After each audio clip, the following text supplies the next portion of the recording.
उत्तर प्रदेश चुनाव का पहला एग्जिट पोल। बटेंगे तो कटेंगे नारे की लहर उत्तर प्रदेश में दिख रही है। यूपी के उपचुनाव की सभी 9 सीटों का एग्जिट पोल हम आपके सामने रखने जा रहे हैं। सबसे पहले आपको बताते हैं कि हमारा एग्जिट पोल क्या कह रहा है गाजियाबाद को लेकर। गाजियाबाद में संजीव शर्मा वर्सेस सिंहराज जाटव वर्सेस परमानंद गर्ग, और हमारा एग्जिट पोल दावा कर रहा है कि गाजियाबाद में बीजेपी जीत रही है। एग्जिट पोल के मुताबिक गाजियाबाद में बीजेपी जीतेगी, ये सर्वे में निकल कर आ रहा है। गाजियाबाद पिछली बार भी बीजेपी जीती थी, इस बार भी बीजेपी जीतेगी। ये बीजेपी का गढ़ एक तरीके से रहा है, यानी बीजेपी अपनी गाजियाबाद सीट को रिटेन कर रही है। यूपी उपचुनाव में बड़ी खबर। इसके बाद दूसरी बड़ी सीट मीरापुर, जहां पर आरएलडी बीजेपी मिलकर चुनाव लड़ रहे हैं। आरएलडी का कैंडिडेट है। हमारा एग्जिट पोल कह रहा है कि आरएलडी के मिथिलेश पाल इस बार चुनाव जीतने जा रहे हैं मीरापुर सीट से। यह मीरापुर सीट पिछली बार सपा गठबंधन के पास थी, क्योंकि पिछली बार आरएलडी सपा के साथ थी 2022 में। इस बार आरएलडी बीजेपी के साथ है। यह सीट बीजेपी ने आरएलडी को दी और मिथिलेश पाल वहां पर चुनाव जीतने जा रही हैं। उन्हें वहां पर जीत मिलेगी, यानी अभी तक उत्तर प्रदेश की 2 उपचुनाव की सीटें दोनों बीजेपी गठबंधन के पास जा सकती हैं। हमारा एग्जिट पोल दावा कर रहा है।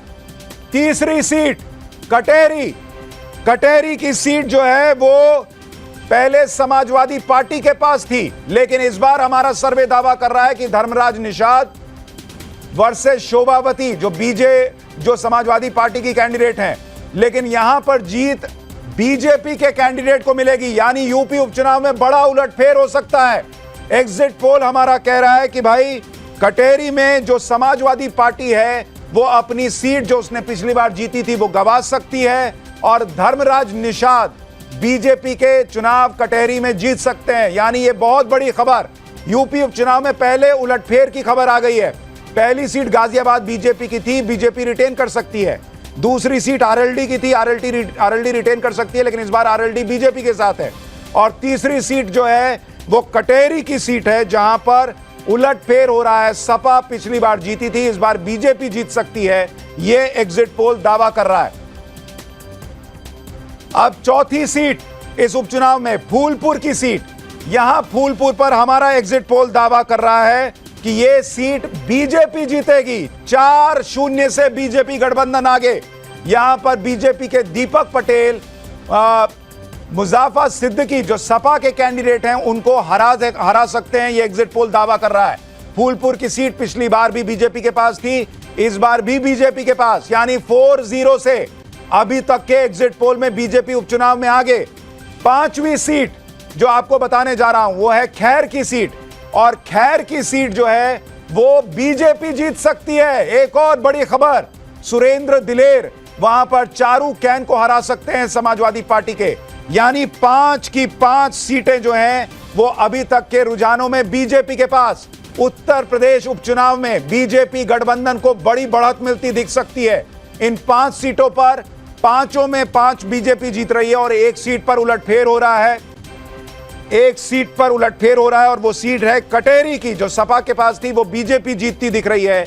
बाकी अपनी सीटें बीजेपी रिटेन कर रही है और आरएलडी अपनी सीट रिटेन कर रही है।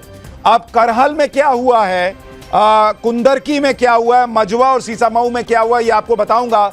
उससे पहले इन 5 सीटों पर जरा रिएक्शन ले लेते हैं। हमारे साथ विनोद हमारे सहयोगी लखनऊ से जुड़े हुए हैं। विनोद, आप जो कह रहे थे कि 5 से भी ज्यादा सीटें हो सकती हैं, ये एग्जिट पोल तो उसी तरफ दावा जाता हुआ दिख रहा है।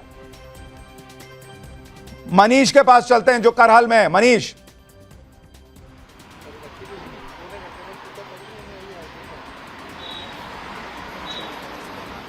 की मुख्यमंत्री योगी आदित्यनाथ जैसे लोगों से मिले, लोगों को अपने साथ जोड़ा, नारे के जरिए कनेक्टिविटी जनता में रही और वोटों का जो गुणा गणित होता है उसे अपने पक्ष में करने की जो कवायद दिखी, उसी का नतीजा एग्जिट पोल के जरिए यहां पर सामने है कि कटहरी जैसी सीट जिस पर समाजवादी पार्टी मजबूत हुआ करती थी। लालजी मरवा वहां से चुनकर आए थे, जो सांसद हो गए, वो समाजवादी पार्टी के खाते से जाती दिखाई दे रही है। और इसके पीछे वजह यही है कि जो मतदाता लोकसभा चुनाव में बीजेपी से छिटककर समाजवादी पार्टी में चले गए थे, अब वो शायद ओबीसी का वो तबका जो कि यादव अवधेश जी, समुदाय आपको के क्या बाद लग रहा है? बड़ी 5-0 जो अभी तक दिख रही हैं संख्या में माना जाता है, सीटें, कटेरी सपा हार सकती है, आपको ऐसा लग रहा है?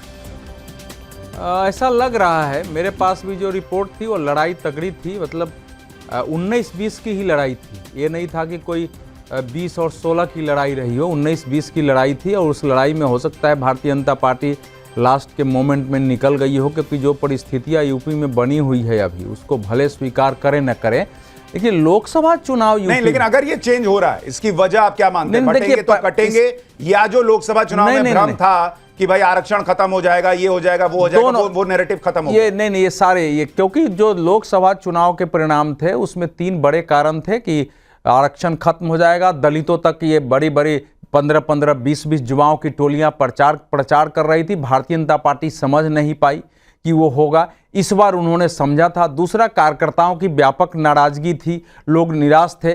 लेकिन फैजाबाद के जिस सांसद वो जीत के गए, उसके बाद जैसे समाजवादी पार्टी ने उनका उपयोग किया तो एक रिएक्शन लोगों में हुआ, जले पर नमक छिड़कने की तरह बार बार। तो हुआ कि भाई अच्छा या बुरा बीजेपी से नाराजगी है, लेकिन जिताना तो पड़ेगा। और ये जो जोगी जी का भी नारा था और बाकी जो नारे आए, एक है तो सेफ है, उसका भी असर हुआ। ठीक है, अमित हमारे सहयोगी। अमित, ये 5-0 दिख रहा है अभी तक, और कटेरी जैसी सीट अगर सपा हार रही है, आप क्या वजह मानते हैं? देखिए, इसमें मुझे लगता है 2 चीजें हैं। एक, अगर आप देखिए तो ओवरऑल पूरा जो इस बार का इलेक्शन का जो कैंपेन था वो इस तरह से लड़ा गया, नहीं गया कि ये उपचुनाव है, बल्कि इस तरह से लड़ा गया कि पूरा, आप जैसे विधानसभा चुनाव के दौरान होता कि मुख्यमंत्री खुद एक एक सीट पर जा रहे थे, आरएसएस ने पूरी ताकत लगाई, तो पूरा जो कुनबा था वो एक साथ था, क्योंकि उनको इस बात का एहसास था कि जो नतीजे होंगे, क्योंकि 2024 के बाद जो एक मोमेंटम बना है, जो दिख रहा था कि कहीं ना कहीं बीजेपी कमजोर हो रही है, और खास करके उत्तर प्रदेश में, और सपा बहुत स्ट्रांग हो रही है। तो मुझे लग रहा है कि इसको लेकर योगी ने बहुत ही स्ट्रेटेजिकली, बीजेपी ने बहुत स्ट्रेटेजिकली और स्ट्रेटेजी की जब आप बात करते हैं अमित, आपको एक चीज और देखनी होगी। आज ही योगी आदित्यनाथ ने श्री राम मंदिर में जाके पूजा की है, और वो तस्वीर हम दर्शकों को दिखाते हैं। ये आज की तस्वीर है जब योगी आदित्यनाथ श्री राम मंदिर गए और उन्होंने पूजा की। राम लला का आशीर्वाद तो लिया ही है, लेकिन शायद लोगों को भी यह मैसेज गया कि भाई आप जब अयोध्या को भूल गए थे और बीजेपी के साथ यूपी में क्या हुआ था वो इस बार नहीं होना चाहिए उपचुनाव में, वो भी शायद याद दिलाने का प्रयास किया गया इन तस्वीरों के जरिए, वो निकल कर आ रहा है। एक बार जल्दी से फराज किदवई के पास चलते हैं। फराज भाई, यूपी में तो मामला गड़बड़ दिख रहा है आपका एग्जिट पोल के मुताबिक। शशांक जी, एक चीज का तो मैं आपसे चैलेंज शर्त लगा सकता हूं, हाँ, ऑन अ लाइटर नोट, कटेरी हम नहीं हारेंगे, पक्का। उसका रीजन 100%, आप मुझे बुलाइएगा। हाँ। जब रिजल्ट आ जाएंगे तो प्लीज आप मुझे बुलाइएगा, बिकॉज लालजी वर्मा एक बहुत टॉल लीडर है वहां पे, खासकर पिछड़ों के। और जो पीडीए हमारा है वो चला तो पूरे उत्तर प्रदेश में, लेकिन कटेरी में जो है वो भागा है। लालजी वर्मा जी की वाइफ चुनाव हार जाए, ये गले से नहीं उतर रहा है। मतलब आप बोलिएगा तो मैं आपसे शर्त लगा लूंगा। ठीक है, आप शर्त, लेकिन बाकी 4 सीटें जो हैं वो बीजेपी रिटेन कर रही है, गठबंधन रिटेन कर रहा है, ये भी आप मान रहे हैं? नहीं, देखिए, हम जो है वो कम से कम शर्त नहीं 7 सीटें जीत रहे हैं। कम से कम हम 7 सीटें जीत रहे हैं। 7 जीत रहे हैं? 7, मार्क माई वर्ड।